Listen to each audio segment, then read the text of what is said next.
Arkadaşlar hepinize selamlar. Bugün Peugeot Ekin'deyiz. Arkamda gördüğünüz üzere Peugeot 508'i çekeceğiz. Valla 508'leri ben aşırı derecede beğenen biriyim. Yani bu arabayı görünce hemen yüzüm gülmeye başladı. 508'in tasarımı çünkü beni çok etkiliyor. Tasarım konusunda bence mükemmel bir tasarıma sahip. Bilmiyorum sizler de seviyor musunuz, beğeniyor musunuz, ne düşünüyorsunuz? Şimdi beraber 508'in en ucuz versiyonunu inceleyeceğiz. Ama en ucuz olduğuna bakmayın. 180 beygirlik bir motoru var. Peugeot'da da bu olay güzel. Dizeliyle benzinlisi aynı para. Biri 130 beygir, biri 180 beygir. Siz hangisini seçerseniz onu alıyorsunuz. Şimdi gelin bu arabayı bir inceleyelim. Motoruna bakalım, içine bakalım. Ne donanımları var onları görelim. En boş araba alsanız da neler size sunuyor onlara bakalım. Hadi videoya başlıyoruz. Ama öncelikle kanala abone olmayı, videoyu beğenmeyi unutmayın. Hepinizi seviyorum. Karşınızda Peugeot 508. Anahtarını biliyorsunuz. Standart bir Peugeot anahtarı. Şöyle kapılarını kilitleyip açayım bakalım size. Görün. Bakın en boş olmasına rağmen direkt dikkatimi çeken şey ne biliyor musunuz? Aynaların katlanması. Bu arada bu arabayı daha önce de incelemiştim ama o zaman çok karanlıkta görüntü. Yani çok fazla anlaşılmıyordu. Tekrar bu arabayı burada güzel, aydınlık bir ortamda görünce sizlere göstermek istedim. Ben de merak ediyorum zaten 508 böyle incelemeyi, işine oturmayı seviyorum. Sizlerle beraber şimdi bakacağız. Ön taraftan başlayalım artık. Şimdi far grubuna bakalım. Hep GT'ler görüyorsunuz, GT Line'lar görüyorsunuz, Allur'lar görüyorsunuz. Bunlar da farlar LED. Ancak en boş paketi aldığınızda, Prime paketi aldığınızda farlarınız halojen geliyor. Birazdan yakacağım sizlere, göstereceğim. Sinyallerimiz, bakın kapıları açtığınızda burada bu tarafta yanıyor. Kapıları kilitlediğinizde bu tarafta yanıyor. Burası halojen. Ben buranın da LED olmasını isterdim açıkçası. Onu LED'e çevirmeniz lazım. Şimdi bunda bir güzellik var. Mercekler olduğu için bu merceklere hemen güzel bir LED taktığınızda en azından hoş bir görüntü verir. Güzel ayarını yaptığınızda kimsenin gözünü almayacaktır. Burada bu kaplan diş, aslan diş, artık sizler ne diyorsunuz, o yok. Bence en büyük eksiklerden biri. Hani sonradan yapılabiliyorsa bu arabayı aldıktan sonra yapmayı unutmayın. Ön tarafta park sensörlerimiz var. Şimdi bu aracın fiyatı 380 bin lira civarında. Ben bunu zaten başlığa yazacağım. Yani o fiyatlara göre donanımlarını düşünün. Artık fiyatlar çok uçtu biliyorsunuz. İşte Passat'ın fiyatını biliyorsunuz. Diğer araçların, Insignia'nın fiyatını biliyorsunuz. Insignia da aynı şekilde yüksek fiyatlara satılıyor artık. Onu düşünerek değerlendirseniz çok daha güzel olur. Arka tarafa geçtiğimizde şöyle biraz yukarıdan bakalım arka tarafa. Yine aynı o selamlamaları göstereyim. Biliyorsunuz ben böyle şeylere takığım. Şöyle selamlamamız normalde gidip geliyordu ama bunda böyle yanıp sönerek selamlıyor. Gene hoş, LED stoplar çok da kötü değil. Hiç olmamasındansa bence selamlama olması güzel. Ben selamlamayı seviyorum. Keşke kendi arabamda da olsa. 2 kere kapatmaya bastığınızda böyle uyarı veriyor. Benim bildiğim kadarıyla bu uyarı işte otoparkta aracınızı bulmanız için yardımcı olsun diye. Bir dakika ya, bu arada şu an bu arabanın açısı çok hoşuma gitti. Ya burada ne sırıtıyor biliyor musunuz? Sizler biliyorsunuz aslında. Bakın burada ne var? Jantlar çok sırıtıyor arkadaşlar. Şu an bu açıdan şurada böyle bir siyah bir jant olsa var ya, efsane dururmuş. Size öyle söyleyeyim. Şimdi arka tarafta stoplarımızı gördük. Merak ettiğim şey vardı, dur. Sinyallerimiz evet LED. Arka tarafta LED arkadaşlar sinyaller.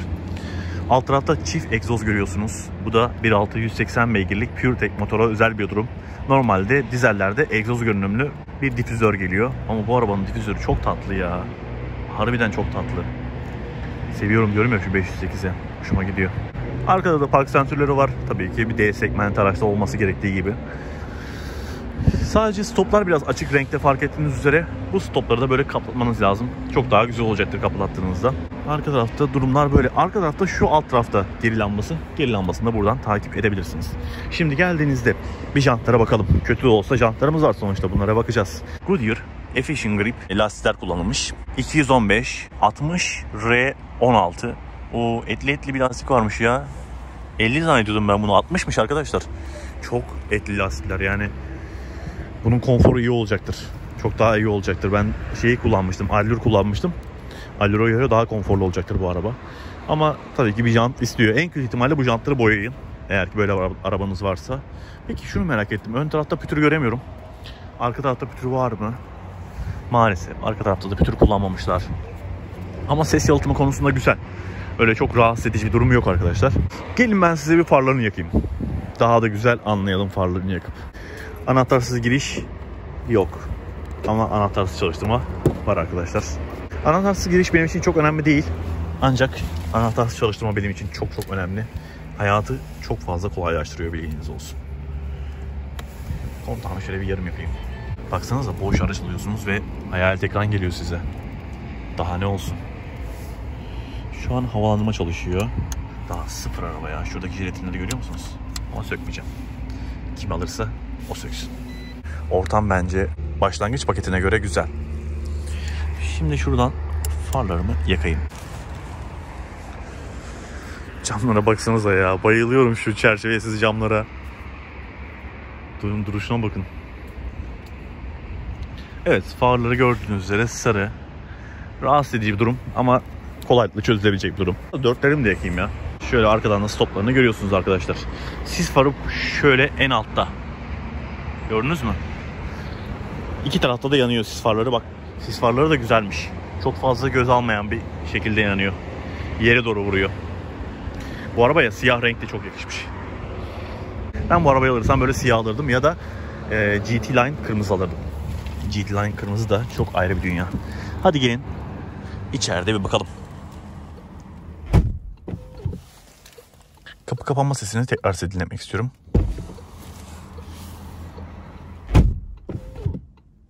Güzel. Güzel. Kapı kapanma sesi güzel. Bildiğiniz üzere direksiyonun yerleşimi biraz farklı. Direksiyon üzerinden bakıyorsunuz kadranlara. Buna biraz alışmanız gerekebilir. Benim için çok problem değil. Ancak tabii ki yani herkes buna kolay kolay alışamaz, onu söyleyeyim. Yani benim kadranı görmemde bir sorun oluşmuyor. Şimdi yan taraftan bakarsak D sınıfı bir arabadayız ve yumuşak plastikler kullanılmış. Şöyle kadran üstünde soft bir kaplama var. Şöyle buralarda yumuşak. Gayet güzel. Buralarda da yumuşaklık var arkadaşlar. Buralarda çok yumuşak. Hatta üst taraftan daha yumuşak burası.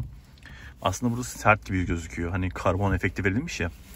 Hiç öyle değil. Buralarda yumuşak. Peki burası? Evet, burası da yumuşak. Şuralarda sertlik başlıyor. Şu yanlarda sertlik başlıyor. Böyle. Hani malzeme kalitesi olarak bak, burası çok önemli. Ben şimdi araba sürerken hep ayağım burada benim. Şöyle ayağım hep buraya çarpar. Ve burası yumuşacık. Yani diyorum ya, göğüsten daha yumuşak buralar. Direkler biraz kalın. Direkler biraz görüşünüzü engelleyebiliyor. Bu arada 508 kullananların sayısı gittikçe artıyor. Sizler de eğer kullanıyorsanız yorumlara yazmayı unutmayın. Sizler de hani bir sorun yaşadıysanız bunları belirtin. Hoşunuza gidenlere belirtin. Böylece almak isteyenlere de yardımcı olmuş olursunuz. Kadrana geldiğimizde, şimdi kadranın ayarlarını şu direksiyonun solundan yapıyorsunuz. Burada asgari seçenekleri var. Şurada kadranlara geçelim bakalım. Şöyle bu kadranı kullanabiliyorsunuz. Tabii navigasyon yok bu araçta. Navigasyon olsaydı çok daha güzel bir kadran tasarımımız da olabilirdi. Bir de özel var. Bu özelde kendinize göre sağa sola istediğiniz şeyleri atayabiliyorsunuz. Güzel. Hani görüntü kalitesinin sorun olmayan standart bir Peugeot ekranı. Diyorum ya, en boş paketi aldığınızda bir hayalet ekran gelmesi mükemmel bir durum. Buralarda parlak siyah piyano bilek parçalar kullanılmış. Hoş. Ekran tabii ki küçük. Normalde diğer paketlerde şuraya kadar daha geliyor. Biraz daha büyük oluyor. Burada yine piyano tuşlarımız mevcut. Yani müziğimize, işte klimamıza navigasyon yok, ancak Apple CarPlay'i bağlayacağım birazdan. Navigasyona bastığınızda Apple CarPlay'e bağlanacak. Sonra araç ayarları, mesela park yardımı diyor, işte patinaj önleyici, bu tarz ayarları görebiliyorsunuz. Şurada işte MirrorLink, Android Auto var. Yine başlangıç paketi bir araca göre MirrorLink olması güzel. Fiyatlar yüksek ama işte yani bu araç en ucuzu neredeyse. Bilmiyorum bundan daha ucuzu var mı D sınıfında. Şöyle kişiselleştirme dediğimizde mesela buraya işte sıcaklık, medya, devir saati atayabiliyoruz. Hani biraz önce gördük ya, özel diye. Orada değişiklikler yapabiliyoruz. Bak buraya geldi mesela, görüyor musunuz? Motor devrini sol tarafa aldı. Bir drive modlarımız var. Spor, normal ve eko olarak. Kadranlarda değişiklik oluyor mu derken kadranlarda da değişiklik oluyor arkadaşlar. Evet, bak şimdi çok tatlı oldu ya. Kırmızı çok yakıştı. Ciddi söylüyorum, çok yakıştı kırmızı. Şu anda ortama baksanıza. Vitesimiz EAT8. 8'lere bir şanzıman. Gayet güzel tork konvertörlü. Sorunsuz bir şanzıman. Şöyle yan tarafa baktığımızda güzel bir cebimiz var. Buraya telefon koyulabilir. Burada 2 tane bardağımız var. Geniş geniş yan yana, bir de yan yana olması da önemli. Daha kullanışlı oluyor. Bunun içi güzel kaplı, halı kaplı şekilde. Halı kaplama yok. Şöyle torpidomuza bakalım. Torpido tamamen halı kaplı, böyle yumuş yumuş. Ellemeye doyamazsınız. Bunların torpidoları da çok büyük olur. Çünkü polen filtrelerini motor bölümünde taşımışlar. O yüzden burada yer açılmış. Elektrikli park frenimiz var ancak otohold yok. Otohold'u çok isterdim. Koltukların tasarımı güzel ama tabii ki kumaş bir koltuk. Koltuklar yumuşak yumuşak. Bununla bir uzun yol yapmayı isterdim ya. Hani 508 ile uzun yolda bir sürmek nasıl olacak çok merak ediyorum. Aynamız karartmalı. Elektrokrom bir ayna. Tabii ki işte far sensörü, yağmur sensörü bunlar standart olarak mevcut. Ama hani öyle şerit takip olsun, çarpışma önleyici olsun bu tarz detaylar mevcut değil. Ön tarafta durumlar bu şekilde. Şimdi aracı bir çalıştıralım bakalım. Spor'da. 1.6 180 beygirlik motora. Bunu daha önce 3008'de kullanmıştık. Bir can verelim. Basılı tutarak yapıyorsunuz bu araçlarda. Ayağın frende. Güzel, sessiz çalıştı. Motor da soğuk aslında. Bu motorlar THP'den farklı bu arada, bilginiz olsun. PureTech biraz daha farklı oluyor. Ben bir ses sistemine bakmak istiyorum.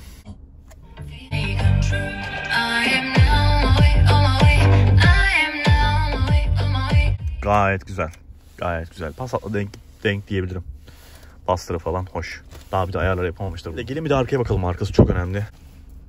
Tamam, şu anda hoş. Tam sürüş pozisyonum. Kokpit nasıl ama? Hadi arkaya geçelim. Peugeot iCockpit.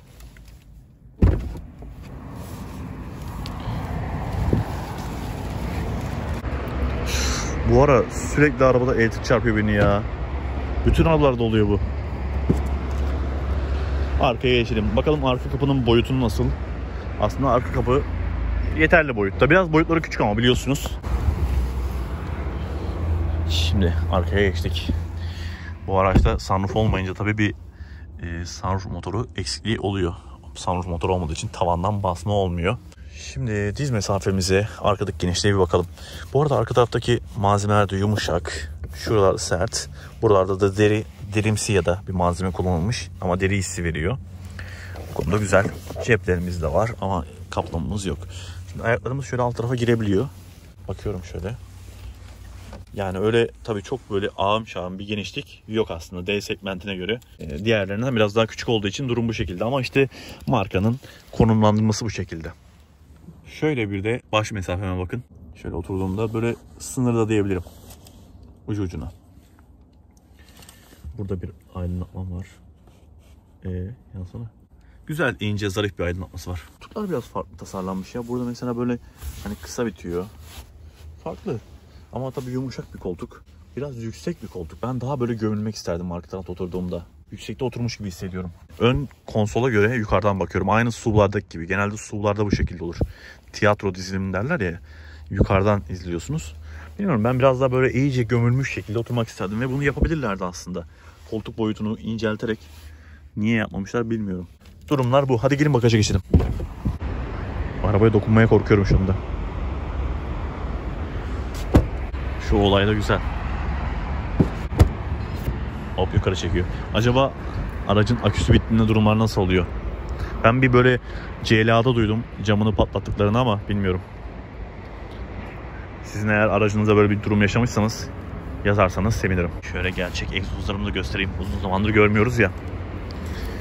Bagajımız tabii ki elektrikli değil. Kendiniz kaldırmanız gerekiyor. Şöyle kocaman liftback bir bagaj. Bagajın ağzını görüyorsunuz zaten. Bagajımızda böyle aşırı ağım şağım geniş olmasa da sınıfının standartlarında işinizi görecek bagaj fazlasıyla. Alt tarafa bakalım. Alt tarafı merak ettim. Vay, alt tarafta kaplama varmış. Daha önce dikkat etmemiştim ben buna. İnce bir stepnemiz bulunuyor. Yanlarda filelerimiz var. Arkada durum bu şekilde. Ben seviyorum ya. Yani bu bagaj bence yeter. Bana yeter böyle bagaj. Koltuklara yatırdığınızda da çok rahat bir şekilde eşya yüklersiniz. Ama tabii elektrikli olsaydı, çok büyük bir bagaj olduğu için elektrikli olsaydı daha iyi olurdu. Ya bu araba ilk çıktığında çok güzeldi. Yani fiyatı olsun. Hala güzel fiyatı, onu söyleyeyim. Diğer araçlarla kıyasladığınızda bir D segment araba almak istediğinizde hala uygun fiyatı ama o zaman ilk çıktığında ne kadardı? Yani bedavaymış da haberimiz yokmuş. İşte öyle oluyor durumlar. Bu arada ben birkaç bir yerde okudum. İşte tavanda bir tarafını tutmuyor gibisinden. Şimdi onu merak ettim, biraz önce baktım zaten. Ama sizinle beraber de bakayım. Nasıl hesaplarız bilmiyorum ama şöyle bir bakalım. Kendi çapımızda. Şöyle parmağım ucuna gidiyor tavan burada. Ben ne okudum? Diyor ki işte tavanın bir tarafında çıkıntı var, bir tarafında hiç çıkıntı yok, dümdüz diye okudum. Fabrika hatası diye. Bilmiyorum, belki o arabada öyle çıkmıştır ama en azından biz de şimdi sizinle beraber kontrol edelim. Burada da mesela çıkıntı aynı şekilde devam ediyor. Hatta şöyle oluyor. Burada inceden başlıyor. Şurada kalınlaşıyor. Ve burada inceliyor. Hani bu bir sorun değil ama fabrikanın üretimi bu şekilde. Bilmiyorum ilk arabalarda mı bu şekilde geldi. Eğer siz de böyle durum yaşamışsanız, duymuşsanız yorumlara yazarsanız sevinirim. Ama tabii gerçek bilgiler olsun. Böyle arkadaşlar. Sizlere daha fazla ne anlatabilirim diye düşünüyorum 508 hakkında derken motoru var bu arabanın, 180 beygir. Bakalım şu motoruna hadi. Ya ama şimdi 508 görünce benim hep aklıma ne geliyor biliyor musunuz? Böyle her arabada olmaz. Ama tabii sunroof da olması lazım. Açacaksınız sunroofunu. Böyle kırmızı bir GT Line olacak. Abi gezeceksiniz. Mükemmel ya. Yani tam öyle yakışacak bir araba. O konudan da biraz istiyorum açıkçası. 508'lere de bakıyorum arada sırada. Evet, karşınızda 0 kilometre tertemiz bir motor. Çok güzel olmuyor mu ama? Yani daha hiç tozlanmamış motorun tadı çok ayrı oluyor. Hani sonra ne kadar temizleseniz de bu hale gelmesi tabii ki imkansız. Şuna baksanıza ya. Şuradakiler korna galiba değil mi? Öyle benzettim. Bu arada şöyle bir yalıtımı da ilk kez görüyorum. Tam ortadan yalıtım geçirmişler. Aslında turbo sadece burada. Ancak demek ki oraya da ısı etki ediyor. Bunlar çünkü test edilip yapılan şeyler. Çok tehlikeli şeyler. Sonra araçlar yanabiliyor. 1.6 PureTech 180 beygirlik bir motor. Bu arabayı çok rahat bir şekilde kaldırır. Çok rahat bir şekilde götürür. Hatta keyif alarak gitmenizi de sağlar. Şu an teknik verilerini bilmiyorum. 0-100'ü kaç saniye ama bu 1.6 180'li de testini yaparsak tabii ki 0-100'üne de bakarız. Bu arada çift amortisör kullanılmış. Aslında çok büyük bir kaput yok. Tek amortisör de yeter. Passat'ta tek amortisör var. Ancak çift kullanılmış. Aynı Superb'deki gibi. Cam suyumuzu buradan koyuyoruz. İçinde şöyle tatlı bir filtre var. Ve burada sünger de koyulmuş. Bu bizim motor suyumuz. Burada yağ seviyesini buradan ölçüyoruz arkadaşlar. Orada da böyle boya sürmüşler biliyor musunuz? Niye acaba? Bir fabrikada bunun bir anlamı var büyük ihtimalle. Turbo dediğim gibi burada. Şöyle turbomuzu da size göstereyim. Turbonun markası ne acaba? Garrett mi? Genelde Garrett kullanıyorlar ama. Şöyle Peugeot Citroen amblemleri. Hava filtresi burada arkadaşlar. Şöyle hava filtresini görürsünüz. Direkt buradan soğuk hava alıyor. Buraya geliyor. Arka taraftan geçiyor. Turboya veriyor. Turbo basıyor ve 180 beygirlik güç oluşuyor.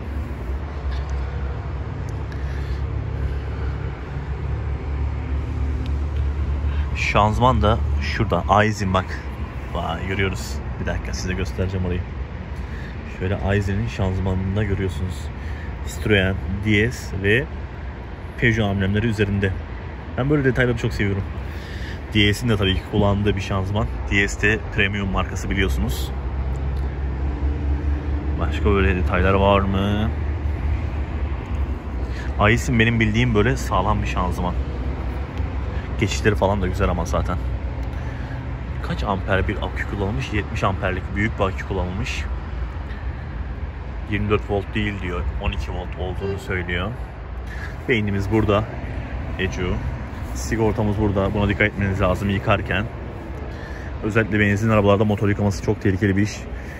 Dizellerde hadi kapalı kutu ama benzinler biraz daha dikkat edilmesi gerekiyor. Şurada bir boru var. Bu niye burada? Burada intercooler'ı buraya koymuşlar. Bakın intercooler'ımız da burada dikey bir şekilde yerleştirilmiş. Buradan hava mı alıyorsun sen? Evet. Şuradan hava alıp intercooler'a geliyor ve orayı soğutuyor intercooler'ı.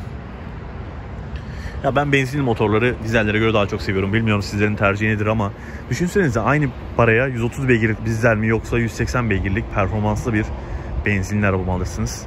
Diyorum ya, benim tercihim benzinden yana oldu. Zaten bu arabalarda da böyle 100 km sabit gittiğinizde eğer ki yakıt derdiniz olduğunda hemen yakıt tüketimleri düşüyor. ABS'de arka tarafta bak görüyorsunuz oradan. Farlarımızı da Valeo yapmış.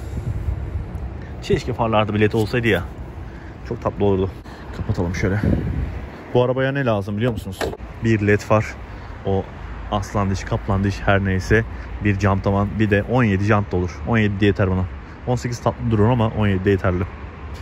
Sonrasında bu araba efsane duruşu sahip olur. Arkadaşlar Peugeot 508'den bu kadardı. Ezan okunuyor, bir ezan bitsin. En ucuz, en uygun fiyatlı 508 bu arkamdaki araba. Sizler fiyatı hakkında, donanımı hakkında ne düşünüyorsunuz? Alır mıydınız? Bu sınıfta, segmentte tercihiniz ne olurdu? Bunları yazabilirsiniz. Bence fiyatı rekabetçi, iyi bir fiyatla piyasada. Yorumlarınızı bekliyorum. Kanala abone olmayı, videoyu beğenmeyi unutmayın. Hepinizi seviyorum. Görüşürüz. Arkadaşlar sizler için içeriden bir fiyat aldım. Bu arabanın fiyatı 380 bin civarındaydı internette orada yazan. Ancak 355 bin liraya bu arabayı size verecekler. Bilginiz olsun. Öyle bir indirim aldım. Eğer ki Allure versiyonunu almak isterseniz de 416 bin lira civarına alabiliyorsunuz. Cam tavanda dahil ayrıca. Bilginiz olsun. Şöyle basılı tuttuğunuzda farları da yakıyor. Gece işinizi kolaylaştırır. Sizce 508 mi? Insignia mı? Passat mı? 355 bin liraya böyle bir güzellik.